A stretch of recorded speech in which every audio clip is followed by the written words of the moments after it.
Hey guys, what's up? It's Ripe again. In today's video, my disgraceful neighbor forged documents and insisted that he owns half my land. He then cut down 10 expensive koa trees on my property, but not without consequences. Here is what happens when you mess with tree law. So here in Hawaii, we have koa trees, and while I think they might be in a couple other places, this is basically the single place to see them on this scale. Because of that, they are seen as pretty rare trees in the world, and the worth of them is huge. If you want to get koa tree lumber to make something, you need to have a big budget. Now, what does the history of a tree have to do with anything? This is not a subreddit for talking about trees, but instead talking about how my neighbor is a complete idiot that I managed to destroy.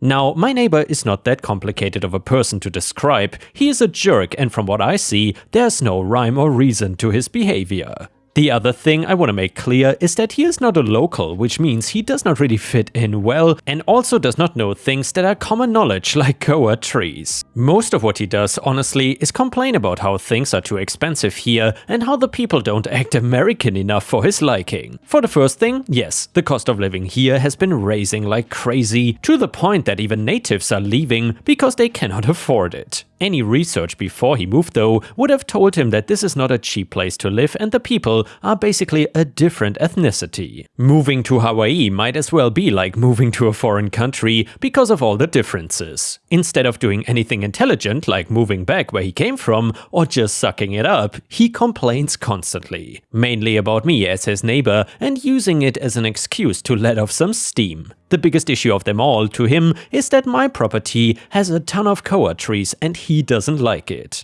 Unlike other matters that were so trivial I cannot remember, he felt like this needed to be something urgent and worth screaming about. Neighbor, you know what I hate the most about this stupid place? Looking over to your property every single day and seeing all of those ugly trees. Me, it's a pretty common tree to have here. If you walk through stores, you can see the stuff made from it sells for the most. Neighbor, don't give me that crap.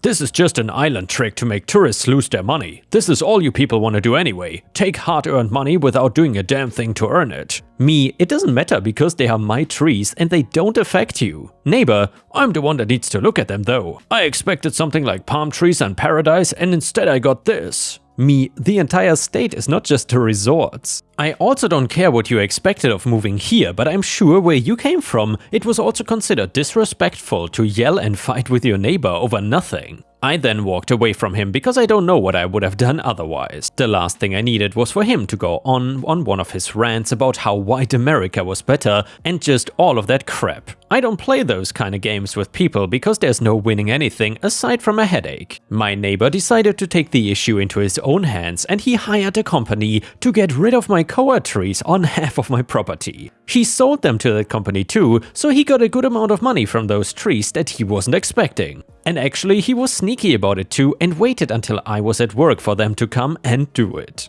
So now I don't really blame the company because I found out later he had fake papers saying the property line was in a different spot, meaning he owned the property they removed the trees from. I was furious about the whole thing and telling him off only to get him laughing. He said that if I was a smart American, I would understand the law and that I was not gonna win against him. He really felt like he would just win because he was white and they would side with him. The court, though, in Hawaii, that would be racist against a Hawaiian. That is some logic on his part, and I was clearly dealing with a strategic genius that I was never gonna beat in the first place. Or he was just a complete moron that I would wipe the floor with easily in court. So I got a lawyer and explained the entire situation and filed a lawsuit against him. I don't know if he told his lawyer the entire truth, but he was probably told keeping this thing out of trial would be in his best interest. We started with attempting to get an arbitrator to help settle things out. I was asking for all the money the company gave him for the trees. He cut down 10, which meant he cut down $600,000 worth of trees. If he had given me that and stayed away from my property, I would not have charges pressed for the trespassing. The making fake documents was between him and the state, so that was not part of this kind of meeting.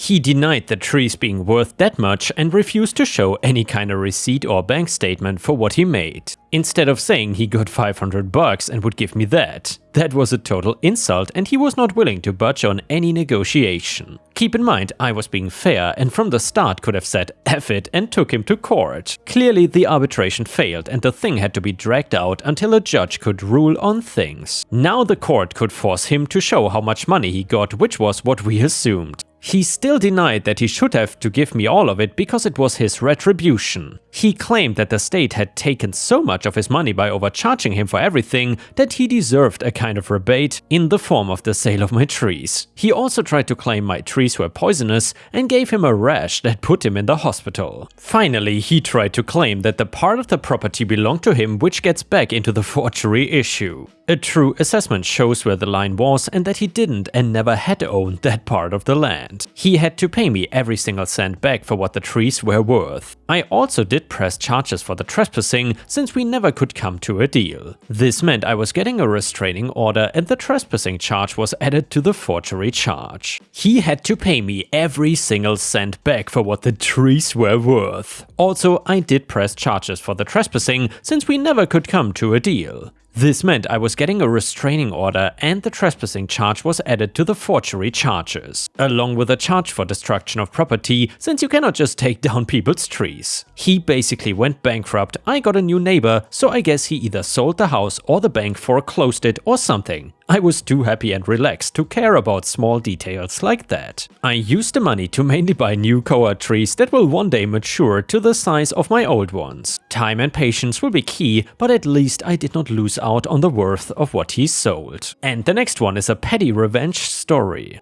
I went to the mall for a small errand and obviously it's the weekend, so parking was scarce. As I'm on the search, I see 2 spots pretty close, so I assume it's my lucky day. But as I get there, I see that a pickup has managed to take up 4 spots at once. If I'd been in my work truck, I would have just moved on, but I happen to be in my super compact clown car that gets incredible gas mileage and will easily fit into what's left of a space behind this truck.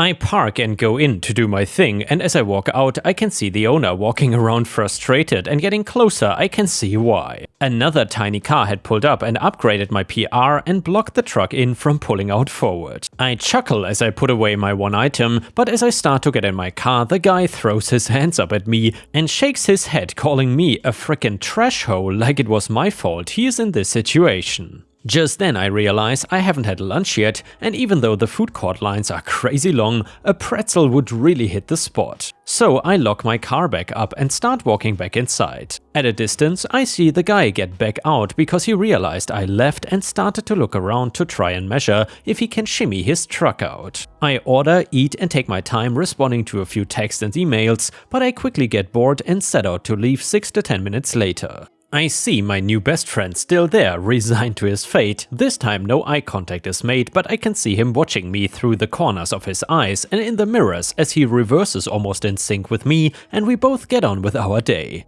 And yeah, Ripe Stars, if you have enjoyed this story so far, please don't forget to like the video and maybe even post a comment, because that would help me tremendously. Thank you so much, and the next one is a malicious compliance story. I, 33 male, often do the cooking at home, including the washing up that happens after. My wife, 34 female, does not usually cook. We established that by our second date years ago. I love her to bits, but she is a culinary disaster, and time and sweat has failed to make improvements. It's a lost battle. The sequence of dinner prep usually starts as soon as I finish work. This involves chopping meat, vegetables, and rounding up anything that was previously marinated or thawed. This is immediately followed by cooking and then serving to be eaten hot. It seems logical to me that meals should be enjoyed while they are fresh and cleaning up can wait, especially if the kitchen is not being used by anyone else in the interim. I'm also the one who normally does the washing after everyone has eaten, and I wash all the cutlery and cooking prep stuff in the same process. This is done while my wife settles our toddler into bed. I prefer this setup because I can get all the washing done in one go and everyone can eat their meals at the same time together while it is fresh. I don't like washing the pans and pots and wok talk after cooking and before eating. My wife, however, seems to get annoyed at this. Every now and then, while I'm cooking,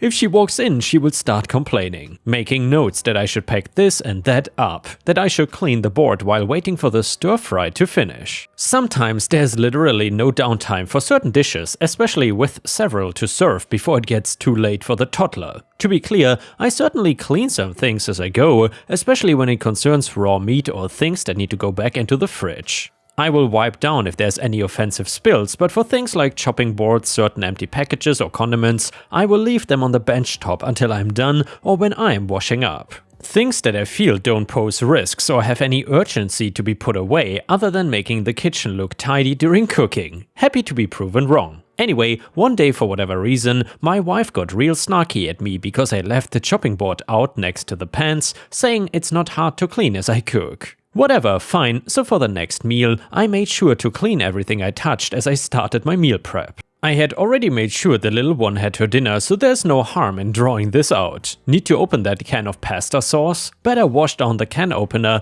and dry it before we start. Gotta wipe down the whole kitchen top too. Oops, dropped a garlic clove. I better give the whole kitchen floor a good scrub. Is that a bit of charred residue on the stove? Okay, better degrease the entire area. You get my drift. My wife has put the little one to sleep by now. So 3 hours later, the kitchen is sparkling, literally. Pasta has not entered the water and the sauce materials have not touched the pan. My wife asks where's the dinner. I tell her I have not started cooking because I still need to clean the fridge. There were some stains under the tomato tray. She went back to bed. I still cooked and packed her lunch. I've not been harassed since. Edit, there's no expectation for my wife to clean. I've made it clear that I'm happy to do it as I clean up messes I make. We split our duties so she spends that time on other things that need attention around the house. And the next one is an I don't work here lady story. This happened a little over 22 years ago. I was telling the story and they recommended I post it here. So I went into labor with my daughter at about 2 AM. After getting my husband up to go, a story in itself, we get to the hospital and everything is going as planned.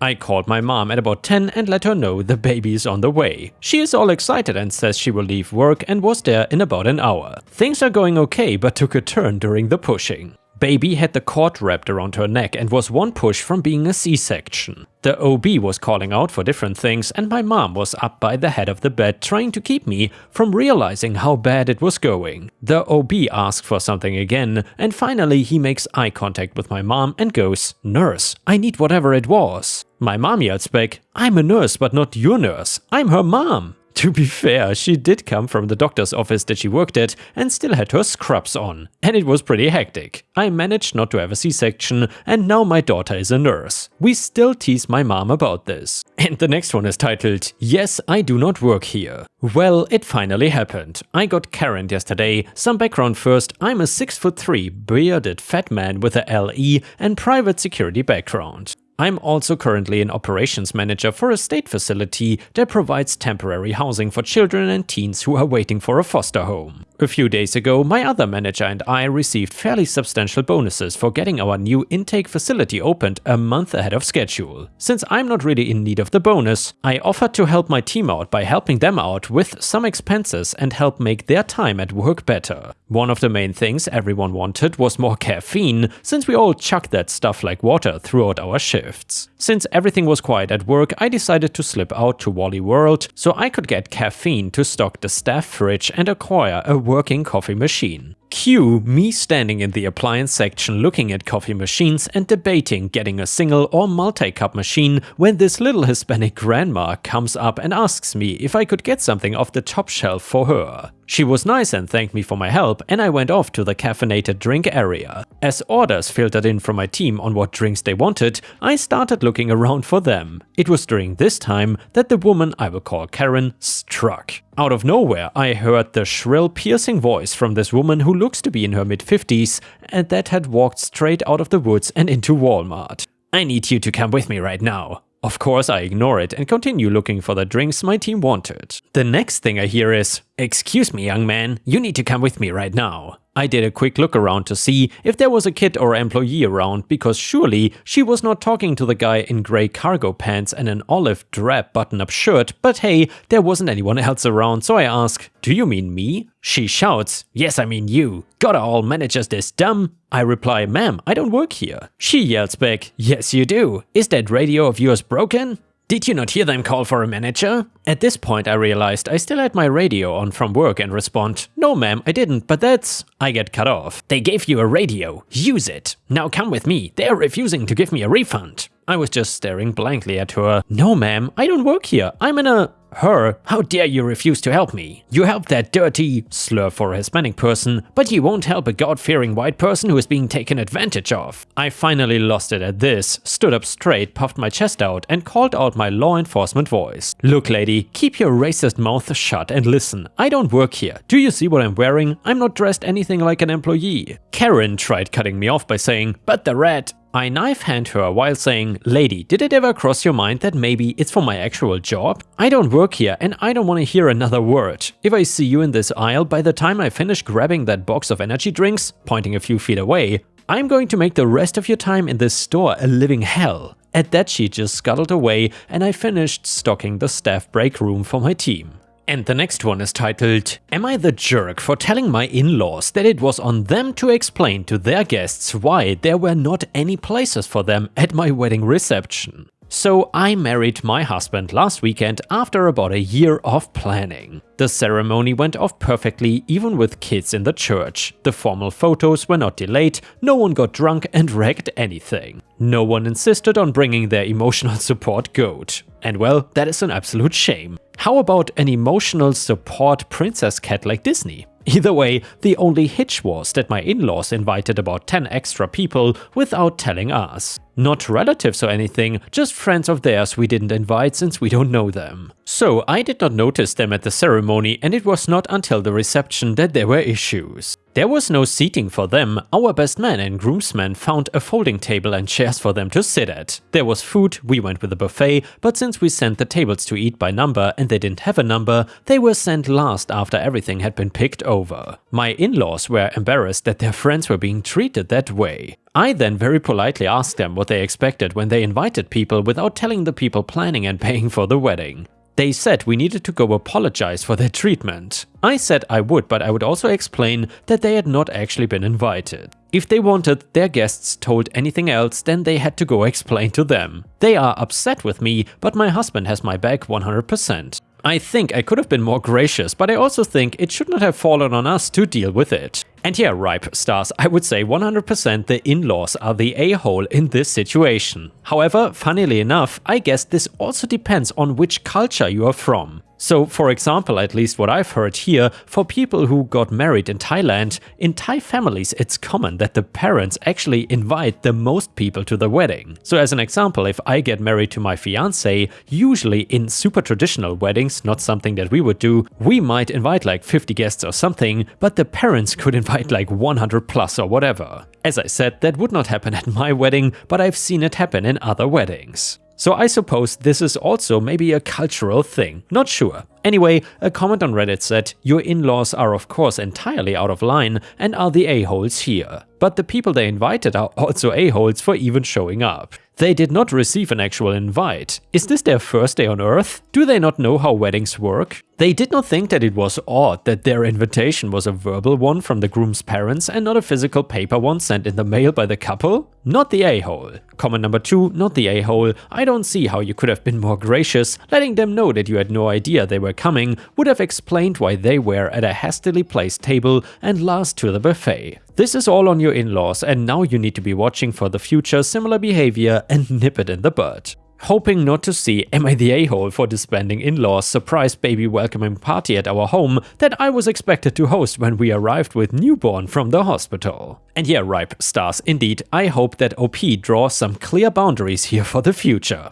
Otherwise, this could turn into a disaster. And with this, we have reached the end of the video. However, if you cannot get enough of my content, please check out my endless playlist, where you can find thousands of hours of content. In addition, please don't forget to subscribe to my channel to not miss any of my daily uploads. Thank you so much in advance, and I hope to see you again tomorrow.